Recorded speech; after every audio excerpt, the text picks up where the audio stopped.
My name is Norma Hollis, and I'm a visible woman. I'm Mildred Jaffe, and I am a visible woman. Hi, I'm Johanna Ricky, and I'm a visible woman.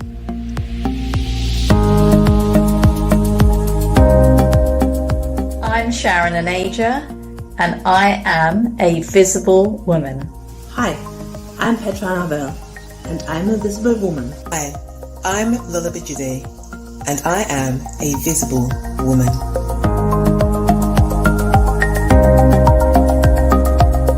I'm Liz Hobbs, and I am a visible woman. I'm Francie Jean Lewis, and I'm a visible woman. I am Stella Lieben, and I am a visible woman. I'm Mildred Talabi, and I am the founder of Visible Women Tribe. I would love for you to be a part of our community of businesswomen and female leaders who are committed to building a brand where they are seen, heard, and remembered for all the right reasons. Come and join us today. Embrace the sisterhood.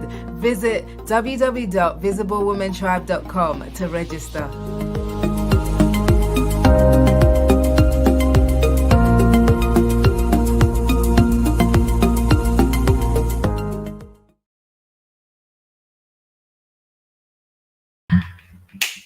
Good evening and welcome to Visible Women on LinkedIn. Good evening. I am your host, Mildred Talabi, and this is season 4 of Visible Women on LinkedIn.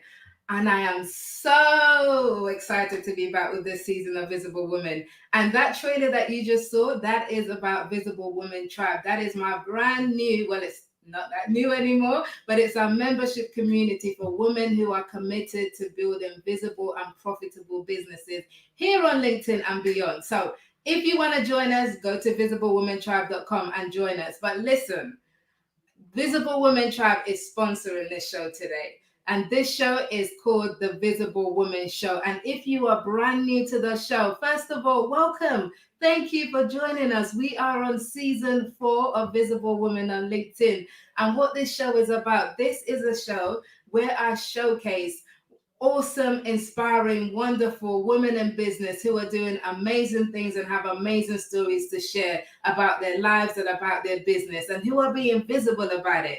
And the reason we're all caught up on the whole visibility flex is this: you can be the best at what you do, but if no one knows about it, if no one knows your story, if no one hears your story, if no one hears your voice, no one's going to buy into what you do, and you can't make the change and the impact in the world that you desire to. You have got to start being visible. So this show is to serve as inspiration and also to give a platform to hear the stories which are often untold of these awesome businesswomen. And you're one of them. I'm very sure that you're one of them. You know, these awesome women in business who are doing great things in their business, despite some challenges maybe they've overcome in life. So we are now at season 4, of this. And I am really, really, really excited to welcome you to season 4 because I have got some great guests in this season. So before we do anything else, I want you to bookmark your diary. This Thursday, every Thursday for the next 5 weeks, is going to be you and me right here every Thursday at 6 p.m. BST. That's British summertime, UK time. Every Thursday for the next 5 weeks. Forget Netflix. Forget whatever else you do on Thursday evenings. Come and join us right here on Visible Women. Prepare to be inspired, prepare to be motivated, prepare to be challenged, and prepare to learn what you need to learn to be visible on LinkedIn and beyond. So that is what we're all about with this Visible Women show. Now, I love the Visible Women crew, and I see them coming in. So if you are tuning in, especially if it's your first time, give us a shout out. If you're a seasoned Visible Women audience member, I love that you're here, and I want you to give us a shout out too. Drop a message in the comments and let me know who you are, where you're watching from, where you're tuning in from. Just like Bethan's done. Bethan, hey Bethan, good to see you, Bethan. Hi Nafisa from South London. I've got Winnie here. We've got Winnie in the house. We've got a LinkedIn user from Jamaica. We're international, people. We are international. We're in the UK, we're in the US, we're in Jamaica. So if you are anywhere that's not one of these places I've listed, I especially want you to let me know. Drop it in the comments. But listen, we have got a great show for you tonight. I honestly have a great show, and I am going to bring my guest on in just a moment. But one more thing to tell you about Visible Women Tribe, and part of what we do as a tribe, we're not just a community where we get together and you join a membership and nothing happens. We are committed to training you, to developing you in your business, to really giving you the tools and the resources that you need to build a visible and profitable business. So one of the things that we're doing as part of our monthly training session is next Tuesday, we are running a session on sales. Because guess what? A lot of women struggle with sales. We are running a session on sales next Tuesday. It's called Close the Sale, Tuesday, the 10th of August, 12 to 1 p.m. BST. So if you want in on this, I want you to go over to visiblewomentribe.com. That link there /training-sales, and go get yourself a ticket to learn about how to close the sale, stop leaving money on the table, and really serve your audience to the best of your capacity. That's what we're about at Visible Women Tribe, equipping and empowering you to build a visible and profitable business. So join our club, join our crew, join our tribe. Okay, but listen, I want you to react to show that you're watching. If you're here, drop a like, drop a love, drop a whatever reaction, but just so I know that you're here and you're present. And I am going to bring in my guest in just a moment. So it's Bethan is from Cardiff. Cardiff is in the UK. That is not international. That's where I am. But I love that you're here, Bethan. Deanne's just got home from work and she's tuning in. Awesome, Deanne. Great to see you. Great to see you here. But okay. Let me tell you about the guest that we're going to have today. Let me tell you about the guest. I am excited to be in conversation today with Norma Hollis. Now, Norma Hollis is she's an authenticity expert. Authenticity expert. Now, you might be wondering like me, what is an authenticity expert? Well, you don't have to wonder, because that's why she's on the show. She's going to tell us all about what an authenticity expert is. And also, because Norma was introduced to me by a lovely LinkedIn connection called Deborah. Deborah might be tuning in live today. Deborah Proctor, shout out to you. She said, you two have got to connect because you have so much in common. You've got to connect. And we did connect. We had a Zoom call. Loved what I heard about Norma, and I was like, I need to have this lady on my show. So Norma's story is absolutely fascinating. She has achieved a great deal in her professional life while overcoming a lot in her personal life, various health challenges, the murder of her husband, so all of this while she's building a thriving business where she coaches people on the authenticity, and she speaks internationally, and she really helps people to tap into their authentic voice. But we're going to find out all about that this very night. So I want you to tap your fingers on the keyboard, right? I want you to start drumming your fingers on the keyboard, because I want you to get ready to welcome to the show, to Visible Women Tribe, my very first guest for season 4 Visible Women Show, Norma Hollis. Norma, are you there? I am here, Mildred. I love your introduction, and I love your energy, and I love your topic, and I love your show. And thanks for having me as your guest. And I love all the love that you've just given me, Norma.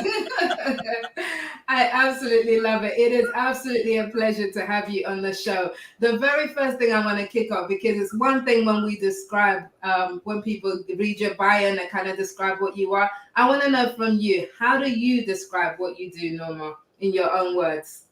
Well, I help people make their dreams come true. I help people live an awesome life. And I help you do it by being the person that you were born to be. We talk about purpose all the time on the planet, but how do you really find your purpose? How do you know you're in your purpose? Where's the purpose come from?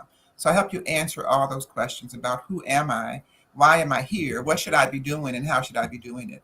So I help you step into your authentic self. That's what an authenticity expert is. Okay, I love that. And we are going to unpack that authentic word, because it's a word that we hear a lot, but let's take it back to the beginning, because no one at 4, 5, 6 or 7 says my job when I'm big is I want to help people be an authenticity, build their authenticity and all of that. So So where did this journey begin for you? What did little Norma want to do with her life?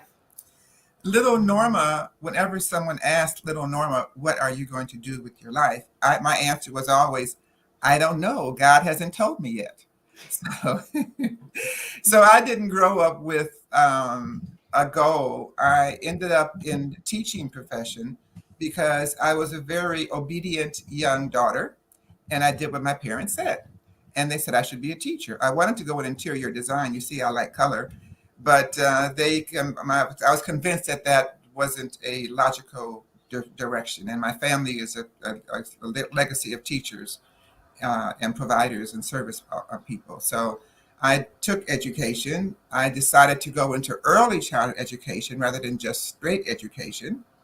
And when I graduated, I taught kindergarten for 3 months, and I hated it. And I said, nope, I can't do this.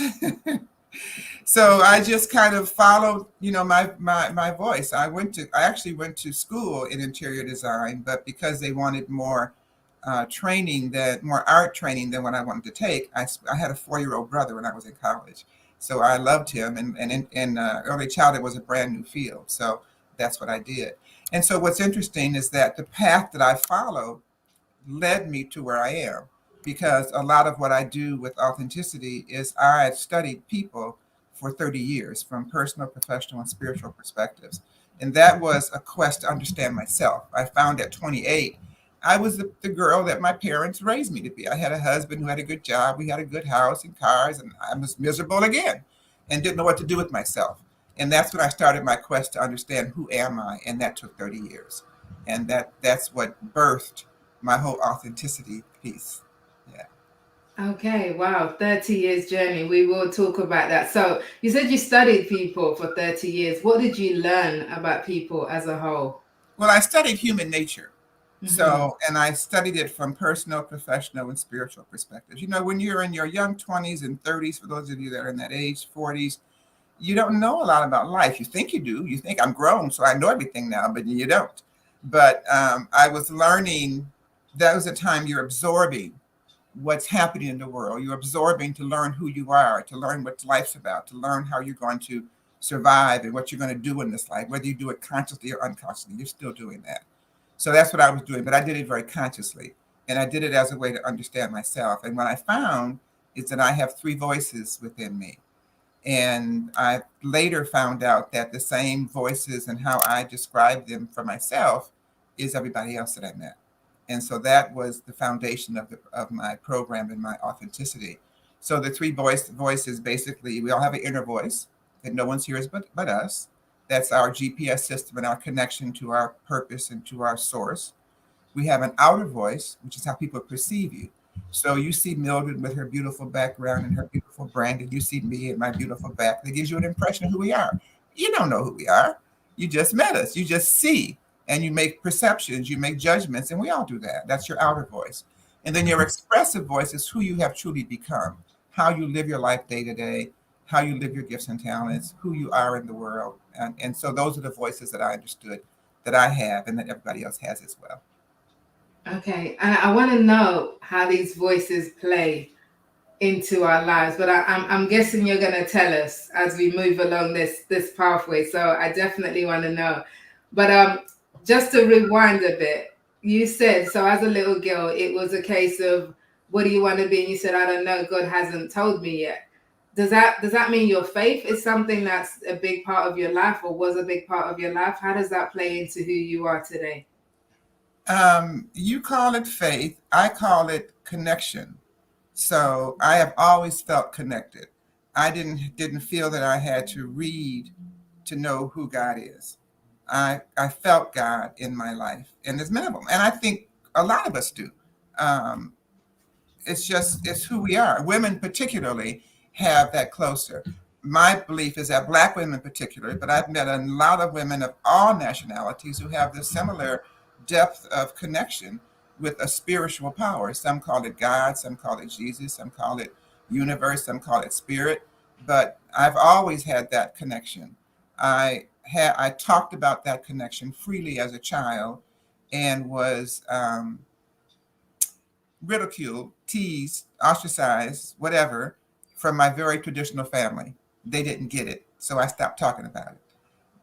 But then later in life, as I moved from Detroit, Michigan, a very traditional environment, to California, not so traditional, and met other people, I speak about it more freely. But uh, I had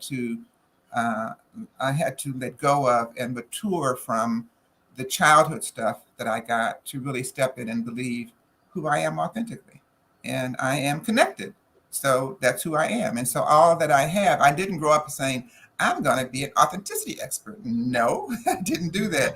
It found me, and then it grabbed me and taught me. So that's part of what I teach now, is teach people to live their life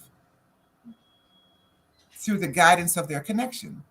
Because most of us live our life as I did through my parents, albeit they were wonderful people. I loved them and all, but they didn't know me.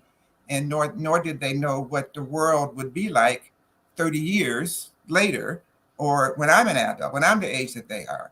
So they could not, and they didn't have vision. They couldn't vote till they were in their 40s. So they didn't have vision of where Blacks could go and what Blacks could be in the world.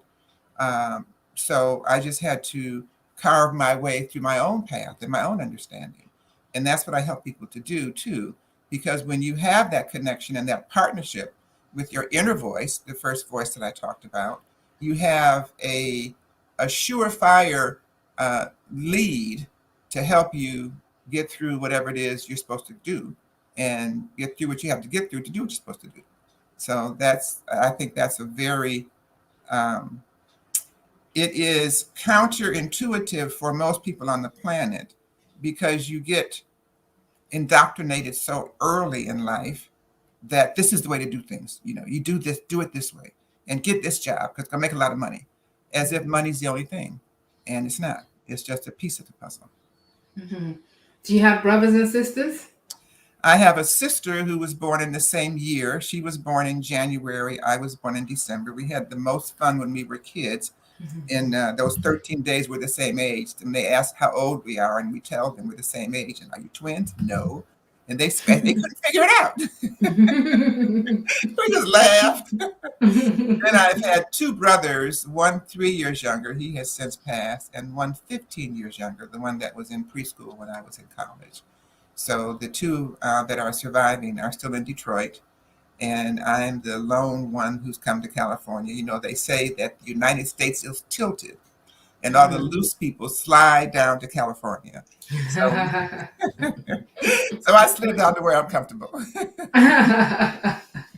I love it. I love it. Deanne is a fellow Detroit native, she says. So she's shouting out to you in the comments. Okay. Yes. Absolutely. But so on your LinkedIn profile, you said one of the statements that you said there, you said that you came to this world with a clear knowledge that you were here to do something important. Like, at what age did you get that realization? Well, I knew it when I was 2. See, I have, unlike most people, I have memories of before birth, and I have memories of receiving the assignment, and I have memories of my family that I was with before birth, many of whom are in my life now. And so when I was 2 was my first time of true consciousness. And what I remember most is being very, very frustrated. And I was frustrated, I've learned later, because my father was trying to teach me my name. And he was saying, your name is Norma. What's your name? And I would tell him, my name is Mai. And he said, no, not my name, your name. Your name is Norma. What's your name? And I would say, Mai. And he got so frustrated, as did I, because I thought, with my before birth memories, that I was supposed to tell him who I am. But I mean, I didn't have much language skills at age 2, so Mai is what came out. I'm not sure what I was trying to tell him.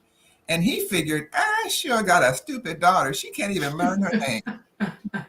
And my mother tells the story that when I was 2 years old, overnight my hair changed. You know how we're born with all that silky hair, and our parents maybe think it might last, and it seldom does. Well, mine stayed till age 2. and it changed overnight. And she said she just cried because then she knew she had to deal with a nappy head for a little while or whatever, But that was a time of frustration. So that's when I knew, and that's when for 3 years I fought with them. I fought with them about, this is who I am. This is who I am. By the age of 5, I finally said, oh, what the heck? I'll just be Norma then. So, and so that changed when I was 8. When I was 8, I had a ear infection that ended up being a hole in my eardrum that was an infection that had to be, it could only be resolved through an acid feeling substance that was put into my ear. And it was extremely painful. And I had to go back and have it done again and again. And that also created a solid year of earaches that nobody could stop. The doctors came, they gave me drops, they gave me shots, they gave me everything. So I'm 9 years old now. I'm in Buffalo, New York, visiting my grandparents, and the earache comes, and I tell them, get me a woman doctor, because these men can't help me. So they found me a woman doctor who came, and she said she couldn't help me either. And that's when my mother said, call Papa. And Papa is her father, and her father's a Baptist minister. So Grandpa takes me into the bedroom and lays me down. And he says, you must have something important to do for God to give you so much pain at a young age. And will you do it? And I said, well, Grandpa, can I ask one thing of God? He says, what? I said, can I ask God to give me the training for what I'm supposed to do by the time I'm 30 so I could have a life of my own? Grandpa kind of chuckled, and he said, I'm sure God will grant that. He put his hand over my ear and he prayed. I went to sleep and never had that level of pain again. Wow. So by the time I'm 28, I figure, I've got 2 years from 30, and I was directing preschool programs in. And I said, this must be what it is. I'm doing preschool program, preschool kids, yada, yada. But little did I know that my 30 years started at 28 rather than ended at 28, 30. So that's when, at 28 is when I realized I had become my parents' version. I hated my life. I switched, and that's when I started my quest to understand myself and found the inner, outer, and expressive voices. So that's when the journey, so it's several steps to the journey. And part of my message here to those listening is that your journey has steps too. You may not always realize the steps, but as you get older and look back, you'll see where the steps were. So stay on the path, but always listen to your inner voice and go the path of the voice, because we're all born to a path. It's not like identified and dictated day by day by day. You have voice and you have choice, but you're given an assignment that you're asked to fulfill, and then you go about the process of fulfilling it. But staying in alignment with that partnership with your inner voice is a phenomenal way to make that happen. Wow. So what did you hate about your life at 28? Why was it so bad? I was married to the wrong person with the wrong goals. I'm a person who, my first husband's goal was to be a millionaire as quickly as possible. I started a program in Detroit, which was called Comprehensive Learning Institute. I started it with him. And the program was designed to take preschool children from their school to a facility to give them an assessment to see if they have any learning disabilities, and then let the parents know how those disabilities could be eradicated or dealt with, before they go further in school. And my goal was to help. I'm helping the kids, I'm helping the families, I'm helping the schools. And his goal was to make $1 million. So obviously there was a clash there. So once I realized that clash and the values clash, and the 20s is when we have a values clash, whether you realize it or not, because before 20, you're following the values of the people who raised you. You don't really know your values at all. You just know the values you were raised with, you adopted them. You may have felt a little discomfort, a little uncomfortable, but being authentic means stepping into your values, identifying what they are, not just rotely following the values that you were raised with or rotely doing things that are not in line with your authenticity. So that's what I was learning. Okay, so I get that. So 28, you realize you don't like your life, you don't like the guy you're married to. What happened next? What steps did you take at that point? Well, I left him, and I felt very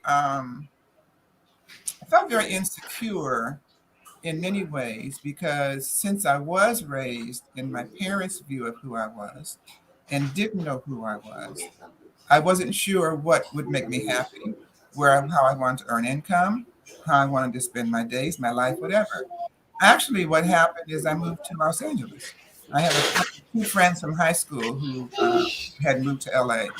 And so I moved out, and I had friends here and stayed with them for a while, and just began. And I worked for Head Start. Head Start is a preschool program in the States that's federally funded. And I worked for Head Start for years. And then I felt bound to Head Start, as if it was a training ground, as if it was part of answering the question of, can I get my training for what I'm supposed to do?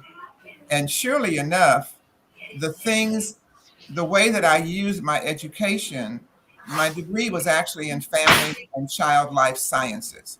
So I came to understand the different strategies and sciences of human development, which is a foundation for me researching human nature from personal, professional, spiritual perspectives for 30 years. So I came to understand people. I know people in a way that most people don't. And I can meet people and size them up or understand them pretty quickly. And then that makes me a good coach, because I've had so many experiences that I can relate to almost anybody and help them see new perspectives. My coaching for authenticity is helping you see a more authentic perspective of who you are. So people get stuck in this rut because they follow this society guidance of this is what you're supposed to be and what you're supposed to do. You're supposed to go for the money. You're supposed to, go for the big jobs and buy the expensive cars and get yourself in bed and babies and all the things they tell you to do, and do it in your 20s so you can be stuck for life. And most people buy into it, and then they're stuck and don't know quite what to do. So I help people unstuck and get more in their authentic path. Mm-hmm. And what was your relationship with money at the time where you were with your husband, who had this completely different goals from you? He's trying to become a millionaire. What was your relationship with money? Because again, that's something that a lot of us inherit from our parents, how we view money and how that affects our lives. Where were you at with that? Well, my relationship with money has always been a little strange. And I'm also an empath. For those an empath is somebody that feels other people very deeply.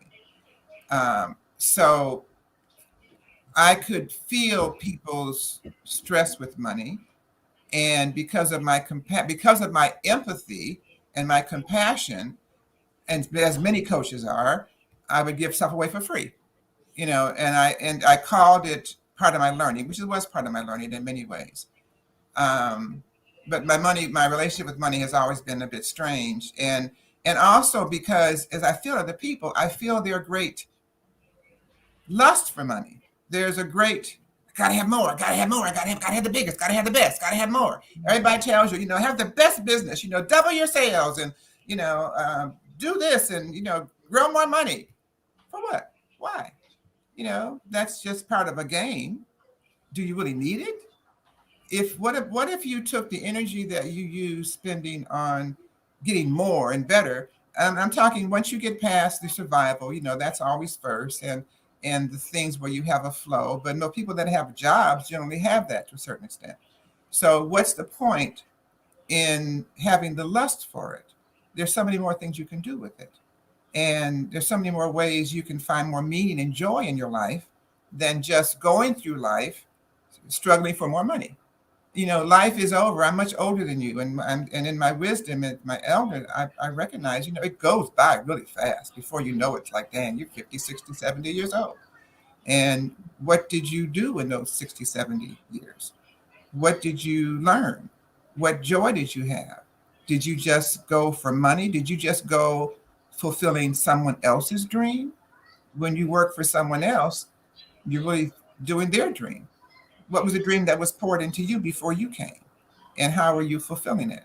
And how much time are you wasting earning money in someone else's dream? What about a little sacrifice to be a little more clear on what your dream is? I sacrificed a lot and a lot financially, but the thing is, I was doing what I came to do. So I was taken care of.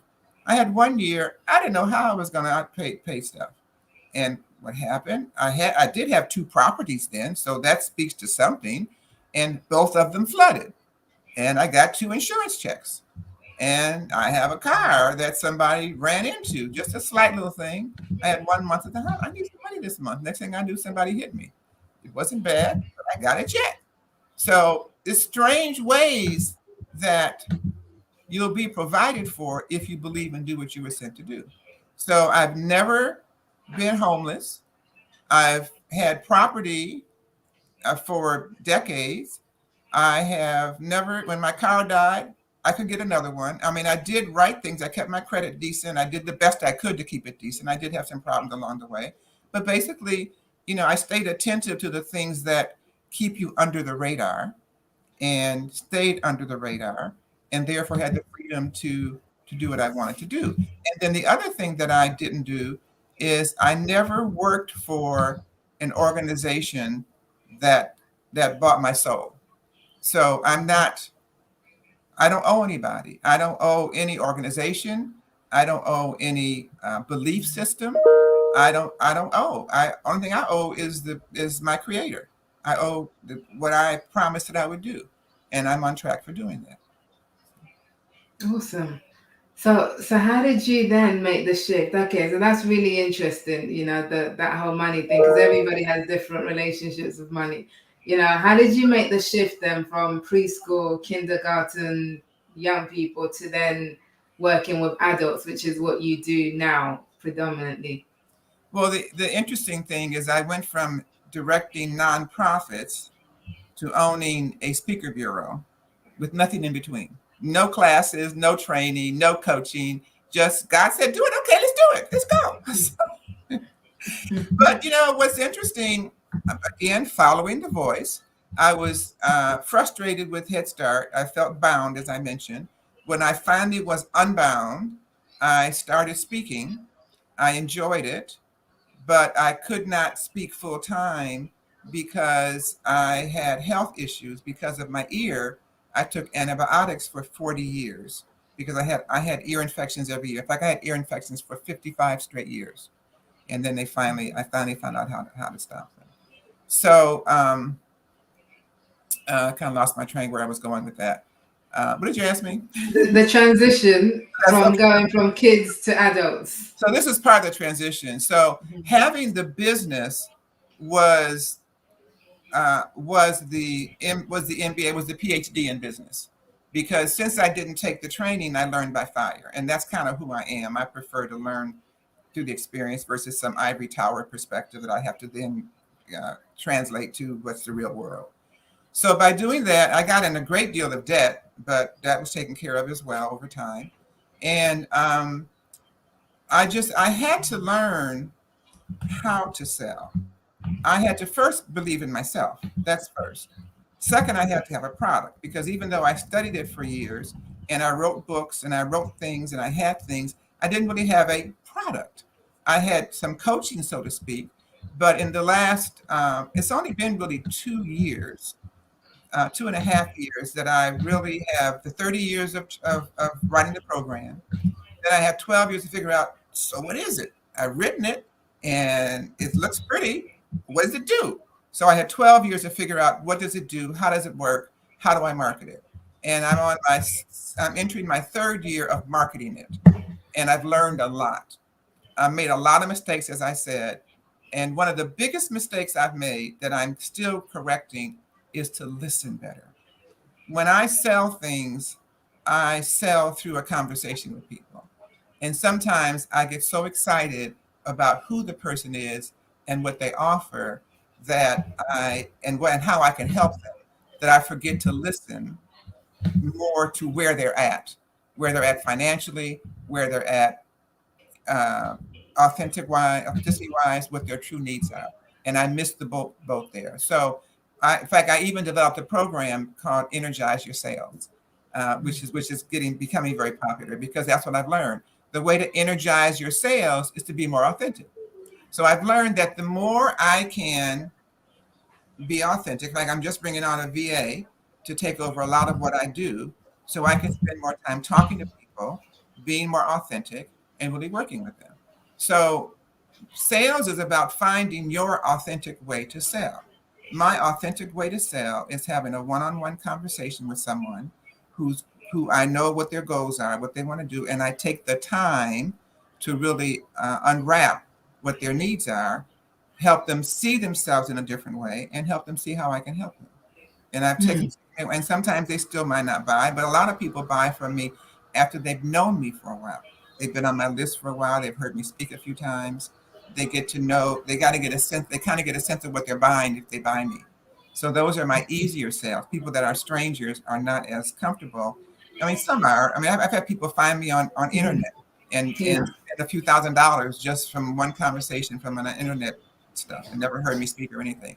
So it all varies. But the main thing is for me to use my gifts and talents, my verbal gifts, my existential gifts, my ability to get soul to soul and spirit to spirit with somebody and really identify their needs and authentically let them know how I can help them or not, or refer them to somebody. So to be authentic with them. So that's how I sell now. But it took me a while to find my sweet spot for selling. My sweet spot is not what the gurus tell you. You know, I have gurus that say, well, when you do your webinar, you know, sell it on your webinar. Mine doesn't sell on the webinar unless I talk to people. It's not that kind of product. You have to know your product and know your audience. So, and that takes some time. It's not cookie cutter. I work with people to remove them from cookie cutter stuff to be more specialized and authentic and customized to who you are. And as long as I do that myself, I generally do very well.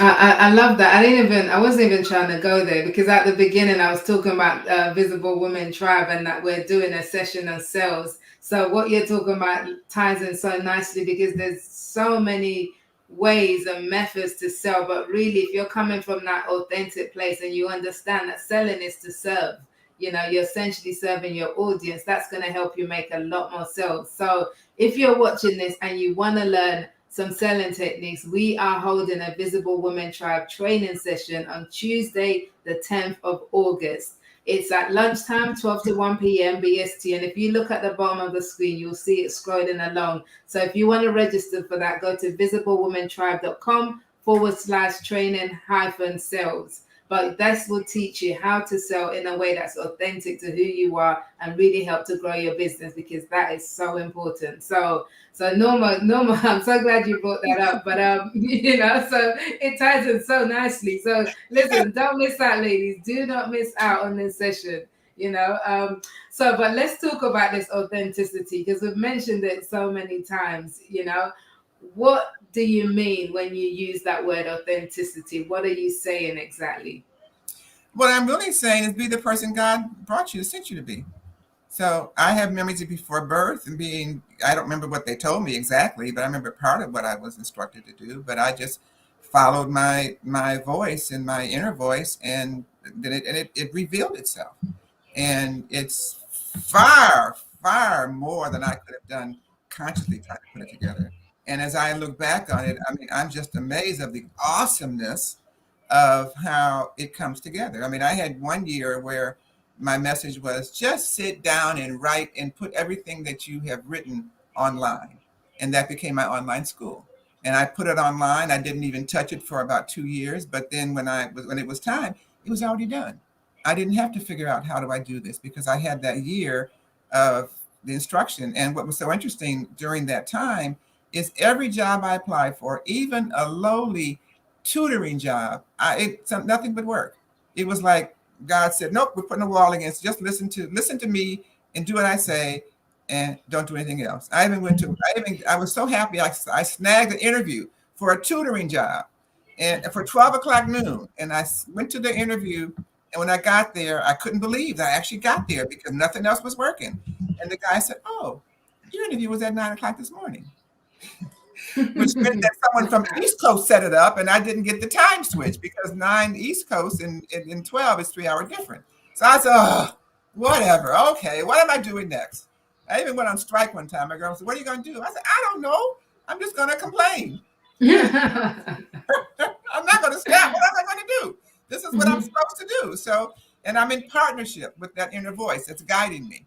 And so that partnership, I just encourage people, and it's scary and it's shaky, especially if you have children and family and all that other stuff, but it pays off. And if you know it's what you're supposed to do, then just take the steps, put things in place and do it. Now, one of the other things that I did years ago is I downsided my needs. I eat carefully. I have a very careful diet. So I just got rid of all extravagances because you can live that way. And you have a very happy life that way. And I did. I made my pleasures playing cards once a week with friends and watching TV. And I like to hook rugs and other things. And I just identified the things I enjoy and did those and did not spend extra. And came to value money in a different way. And then I use money now more as a tool to do more things. And so it's a whole different shifting. So. And do you have children and family and all of that? I raised my niece. I didn't have children of my own. I had medical problems, but I raised my niece. I had her from the time she was 4 till she was just about 13. And I refer to her as my daughter, and she has a son who I refer to as my grandson. So other than that, and I also helped raise my husband's children. He has one son coming by this evening, in fact, going to spend the weekend with me. So I raised other people's children. But, in my childbearing years, I directed Head Start programs. I had a program with 31 sites of children. So if I wanted children, I went to one of my sites. And when I found out I had to have a medical procedure, I borrowed my girlfriend's kids, 2 girls, drove them from LA about 2 hours to San Diego to the zoo, spent the weekend with them.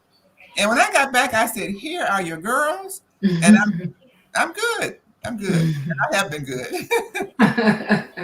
Yeah. Okay. No, that is awesome. So after your first husband, you did go on to marry again, didn't you? Yes, I met Robert. I remembered Robert from before birth. We were kind of in a cocoon together. So we were meant to be together in this lifetime. And I recognized him when I moved to LA. I church hopped trying to find a church. I went for churches for like 3 years, and I finally found one. And I felt him there. I felt his presence there. And eventually we met. And from the first day we met, we were together for almost 30 years. Yeah. Wow. And that kind of ended tragically, didn't it? Can you tell us more about that? Yeah, well, actually, we had divorced. We had, he was an artist, and his money issues were much worse than mine. And it's really not a healthy marriage when 2 people can't manage money very well. So we did better off. We stayed friends. And in fact, he lived just a few blocks from me. So we were, still best friends and communicated and connected on a regular basis. So I had spoken at an event. I was in Texas and calling him at the airport on the way back, and he didn't answer, which was strange because at this point he was partially blind, and he lived alone, but people around, and I was there, and other people were supporting him. And he was about to get a dog, as he loved dogs, a seeing-eye dog to help him. But he didn't answer. When I came home, I washed my hair the next day and called him again, and he still didn't answer. Then his neighbor called and said that he was supposed to we called his name was Robert. He went by Mr. Bojangles. We called him Bo. He said, I went by Bo. I was supposed to take Bo to the store yesterday, but he didn't answer the door and I can't rouse him.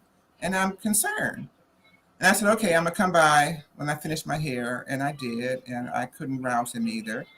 And I knew where the key was.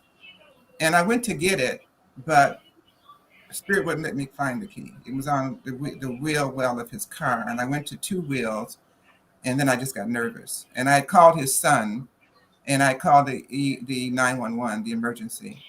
So the son emergency got there at the same time. The son went and got the key.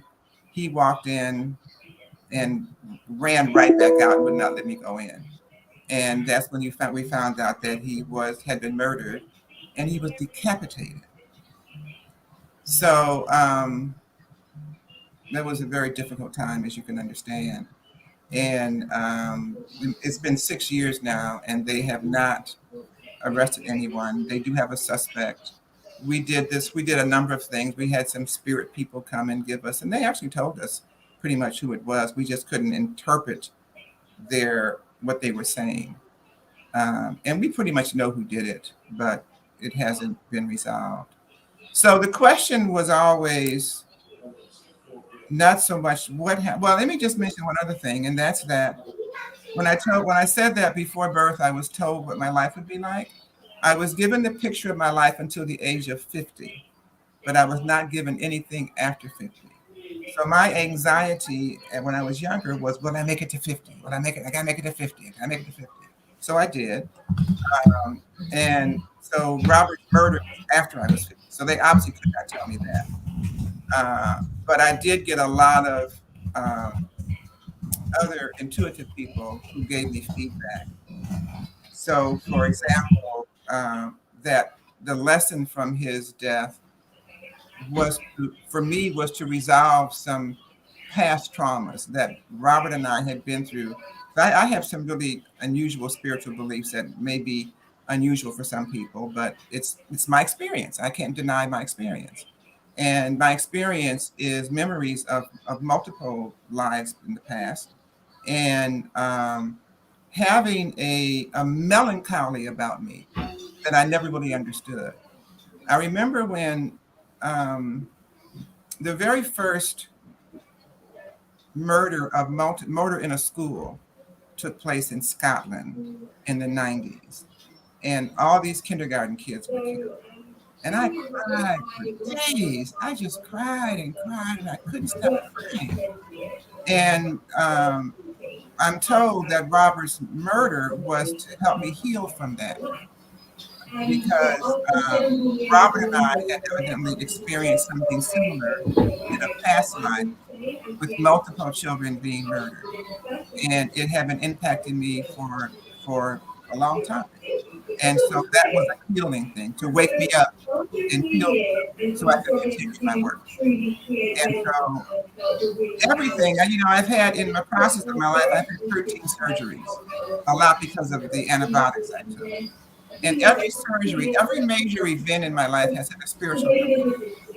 And I think everybody's life is like that. You recognize it. And that spiritual component helps you understand about your journey and what it is you are to do and how you are to do it, or to shift you, to put you back on path. And that also is authenticity. Okay, wow.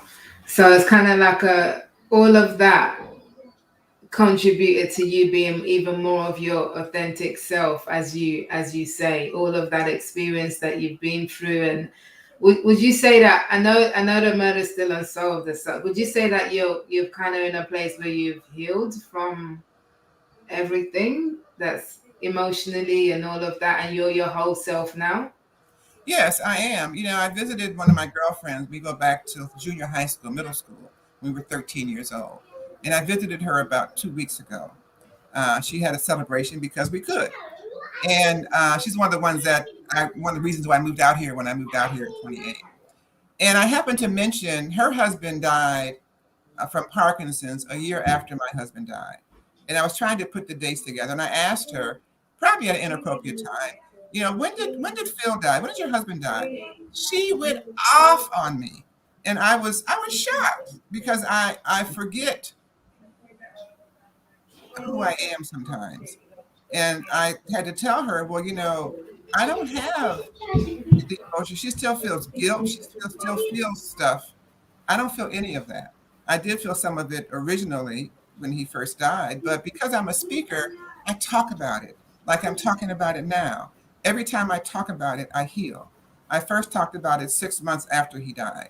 I cried when I talked about it, but it was healing. And I talk about it often now. And even the fact that he was decapitated and how horrendous it all was. But it's something, and I grieved. First I said, well, it's not spiritual. We're spiritual, yada, yada, yada. But come Christmas, it wasn't spiritual anymore. It was really missing him. And I allowed myself 3 months to grieve. That on March 31st, Norma, you have to stop grieving. You have to get back. And so grieve all you want, because there's a certain intoxication of the grieving. There's certain the way people reach you and they soothe you and they, oh my gosh, and just falling into the grief. It's a certain, I went to some grief therapy sessions, a group session. There were people there that said, well, my loved one died a year ago. A year ago? And you're still in a group? No. I don't want that. I don't want that. So I had to make the decision myself that how am I going to heal from this? Now, of course, there's time, even just a moment ago, I could feel it, but I've learned to control it a little bit more. It doesn't come up as often. I was on a cruise with a new friend, and one of the songs that I played when he died came up, and so it all came over me, So that happened, but I recognize what he gave me in my life. I recognize who he was for me and how he was a partner with me for me to be able to be where I am now and doing what I'm doing. So I thank him and I applaud him for that, and I acknowledge that he was in my life, because as a husband, he allowed me to follow my spirit. He allowed me to be me. He didn't put demands on me. Well, how come you're not making more money? Well, how come you're not that? He allowed me to do and be what I needed to do and be. And without that, I couldn't be here with you right now, sharing what I'm sharing with the company, sharing it. So, every person in your life really has a role to play. And I just allowed it to play out, as best that I could. I was always respectful. Even in the divorce, I was respectful of his feelings for me and what we had and what we shared. And, I didn't he had shortcomings. We all do. I have them too also, but I didn't put him down. I didn't create an environment of anything but peace, and respect. And that's what I got back. Side question. Why didn't it work? Why didn't it work? Yeah. It was mainly because of his financial, his unwillingness to deal with his financial issues. So, I tried to help him. I'm a trainer. I'm always evolving. I'm always learning. So I found classes, I found people, I found this, I found that, I found that, but he wasn't interested in doing any of it. So the burden was all on me. Not just to earn. I paid the mortgage the whole time we were married. So because I couldn't count on him to make sure he'd have that money. I gave him a test one time. Here's $100 bill. Let me see it in your pocket next week. It never was there. He couldn't do it. He just couldn't do it. So I had to ask myself, I care about him. I'm connected to him. But the way the world works with marriage, if he does a big F up, what am I going to do? And then he had 4 cars. You're one person. Why do you need 4 cars? Well, they're my toys. Well, toys are what you get when you achieve something, when you don't do them for debt. And then one of the cars got totaled. And he said, what should I do with the money? I said, you should invest it, put it in the bank, buy some property. He bought another car. It's like, oh. So what do you do? What do you do? What do you do? We didn't have any children, so I wasn't bound, that way. But I did. And then he was beginning to lose his sight, still driving. And I'm wondering, if something happens, who's liable? I am. So what I realized, though, is that was all fear-based, okay? So in hindsight, I did it out of fear rather than out of faith. So there's a lesson to me that, and so now I attempt to, if I see myself fearful or anxious, I work on letting that go and stepping more into what I know that I know that I know. Mm-hmm. So how important do you think it is to share our stories as part of this whole being authentic and really tapping into our authentic self? What role does storytelling play in all of this? I don't think you really get authentic unless you tell your stories. I started about 10 years ago, a weekly call that I bring people in, and I teach them about authenticity, and we all tell our stories. And I have an 11-week program where I teach authenticity through stories. And as you're mentioning that now, I'm realizing that almost all of my authenticity teaching and training is through people telling their stories, because their stories are locked in. And when you don't tell them, you don't realize how existential you might be, or how verbal you might be, or how your story, or how much you say should. I had one lady on one call, and we recorded them, and I said, when you get the recording, count how many times you said should in the last 3 minutes. And that was the best coaching I could do, because she counted 9 times and said, I'll never say should again. She was retired and trying to enjoy her life, but she has all these shoulds that she should be doing rather than should be retiring. So, so the storytelling, especially in a group, helps you see yourself through other people's eyes and help you see other people's stories, which then helps you evaluate your story.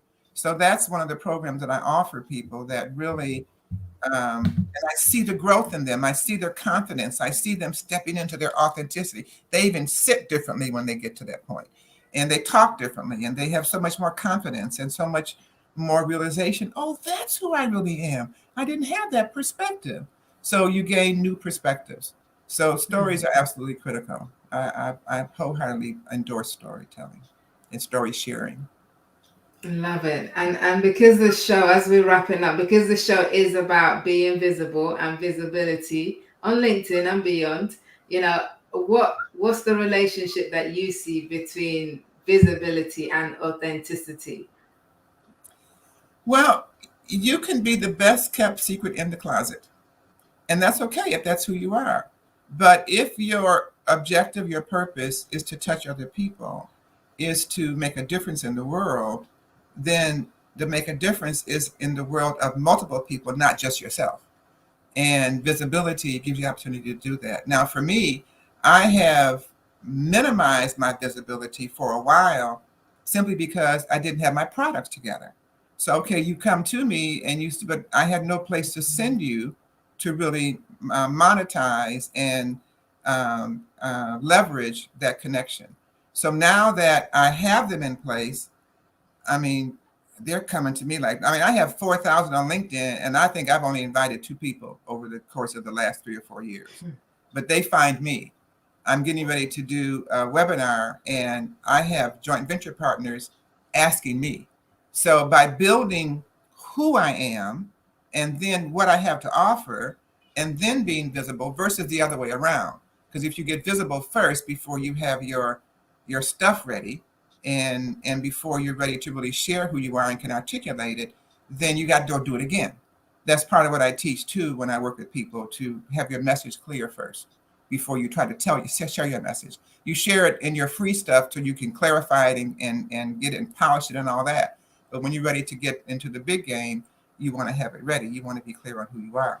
There's a process to follow. Everything on the planet has a process and a system. So you want to follow that system and that process if you want success. But then you want to do it authentically, because the system will snatch you in and make you follow its own rules if you decide to get in that system. It doesn't have to be that way. It can be more authentic and be more aligned with who you are. It's a lot more fun that way. I totally agree, 100% agree. I wouldn't have it any other way. So wow, so that is awesome. I could listen to you all day, Norma, of your stories and your life experience and all of that. But as we're closing out the show, because you also mentioned it, I mean, I know people are listening right now, they're like, I want to know more about Norma. I want to plug in. I want to be more authentic. I mean, come on, who doesn't want to be authentic? So tell us about this webinar that you've got coming up and how people can connect with you after this. Well, I'm actually calling it a masterclass, because I'm teaching you about authenticity. I'm teaching you about you. I'm helping you look at your past as a child and asking you how you have overcome or matured from what it is you were given as a child, what was force fed to you, and how have you taken that in transition and leveraged it to identify your true authentic self. So the webinar is next Thursday, a week from today, at 11 o'clock a.m. Pacific time, which is right about this time on next Thursday. And it's called, the program is called Amplify Your Authenticity and Cash In on Your Authentic Voice. Because as I mentioned earlier about sales, you will sell a lot better if you know who you are and if you're coming from your authentic place. So you can register for it. Oops, that's my call. I have a call coming up. You can register for it at cashinonvoice.com. Cashinonvoice.com. And that will put you in my system. I do newsletters every Tuesday. You'll get to know about that. I do a lot of free events and invite you to a lot of things. I'm speaking next Saturday, for example, on some things, and you'll get all that information. But please join me on next Thursday at 11 Pacific time, and I'd be delighted. And if you'd like to just send, you can go to LinkedIn to find me, Norma Hollis, and send me a message. Let me know you were here and just say hi, because I love to look at people that I like to know what your thoughts are, what you left here with. So send me a message on LinkedIn and come see me next Thursday for cashinonvoice.com. I look forward to it. And thank you so much, Mildred. This has been a joy. This went by so fast. And I have shared more than I usually share on a call with strangers. But you're no stranger, and you're people. I don't meet strangers. I meet people who become friends and authentic friends. And I look forward to being friends with those of you that are on the call. Thank you. I love it. Thank you so much, Norma. Thank you. It has been great. And I know you have to run off. So thank you so much for your time. And yes, please reach out to Norma, connect with her, go to cashinonvoice.com, but just reach out to her if you want to find out more, and she'll be able to direct you to the right place to go. But Norma, it has been a real pleasure. So thank you so much for your time here and for sharing your wisdom and everything that you've had to say tonight. It's been great having you on the show. Thank you. I appreciate it so much. And I wish all of you the best. And most importantly is to stay authentic. Yeah. I love it. All right, Norma, take care now. Until next time. All right. Bye-bye. Thanks, and thanks again. Bye. Okay, ladies and gents, we are all done for today. And oh my God, that was quite deep, wasn't it? That was quite deep. It was a reflective kind of conversation with Norma there. So I would love to know your key takeaways. So feel free to drop it in the comments. Let me know what your key takeaway was, from that session. If it's been inspiring for you, I want to know. And Norma, of course, wants to know as well. So go ahead and let us know that in the comments. And of course, I want you back here next Thursday. I'm trying to get my thing back up. That's why I'm fiddling with it right here. But there we go. So I want you back here next Thursday at 6 o'clock, because this was the first episode of season 4 of Visible Women on LinkedIn. I've got another 4 guests, so we've got 5 guests over the next 5 weeks who are going to share with you their life, their story, and some inspiration, motivation, some learning. So join me back here next Thursday at 6 p.m. BST.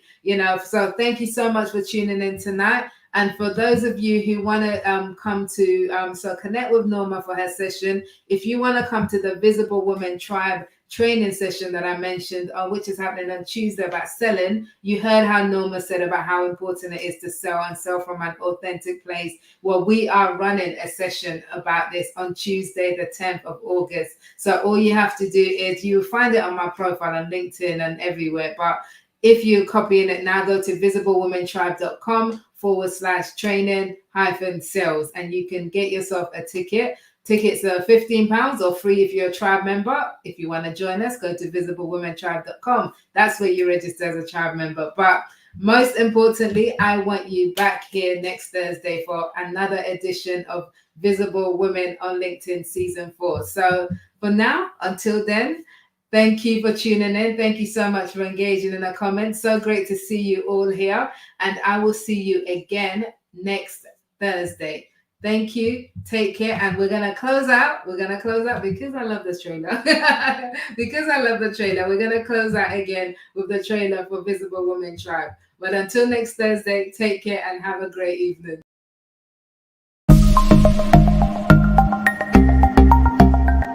My name is Norma Hollis, and I'm a visible woman. I'm Mildred Jaffe, and I am a visible woman. Hi, I'm Johanna Ricky, and I'm a visible woman.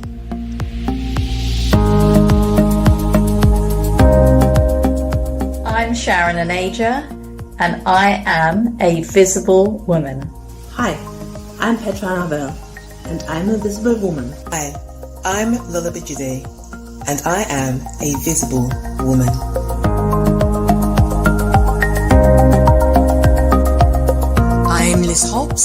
I am a visible woman. I'm Francie Jean Lewis, and I'm a visible woman. I am Stella Lieben, and I am a visible woman.